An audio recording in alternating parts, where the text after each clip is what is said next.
Una grande festa, quella che si è tenuta oggi all'Istituto Cavanis per i suoi 70 anni dalla fondazione, una festa che ha coinvolto gli studenti, gli ex studenti, oltre che le autorità e il vescovo che ha officiato la Santa Messa accompagnato dai padri Cavanis provenienti dall'Italia e dal mondo intero. Presenti l'assessore regionale al lavoro e all'istruzione Valeria Mantovan, il vice sindaco di Chioggia Elena Zennaro, l'assessore all'ambiente Serena De Perini, i 3 consiglieri regionali Marco Dolfin, Erika Baldin, Jonathan Montanariello, oltre a 3 figure importanti nell'ambito del centro di formazione professionale: Matteo Roncarà, presidente di Forma Veneto, Federica Saccenti, presidente di Scuola Centrale di Formazione, padre Irani Tonet, vicario generale della congregazione Cavanis. Al termine della Santa Messa è stata la volta dei ragazzi e dei docenti per esprimersi e per mostrare in cosa consiste la scuola, che ci ha sorpreso positivamente,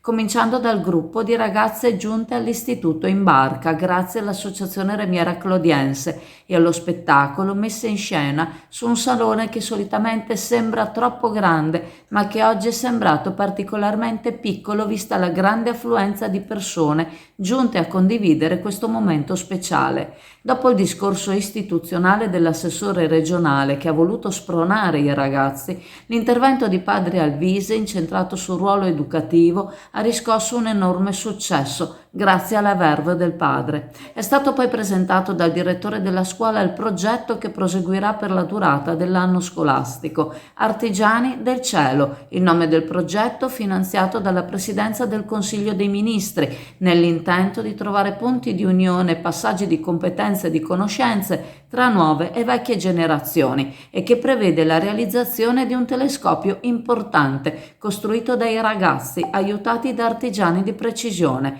una passione, quella per l'astronomia, che il direttore ha voluto condividere con i suoi alunni, pensando al progetto e a tutte le nuove competenze su cui i ragazzi si sarebbero dovuti cimentare, un progetto extrascolastico. Di seguito sono stati presentati vari laboratori, sia quelli di tecnologia, domotica, elettronica, sia quelli dell'area benessere ed estetica. È stato quindi presentato il nuovo laboratorio di robotica, in rete con altri 2 istituti, San Gaetano di San Bonifacio e Istituto Pavoni di Montagnana, e il nuovo laboratorio per il benessere fisico. La scuola si dimostra preziosa per il background accumulato in questi 70 anni di generazioni a cui ha dato nuove professionalità, per la capacità di innovarsi. Anche l'Istituto Cavanis offre un percorso che conduce all'università, aprendo molte più possibilità a chi voglia intraprendere un percorso comunque certo. L'entusiasmo dei ragazzi è tangibile, il loro contributo è stato fondamentale per la buona riuscita della giornata,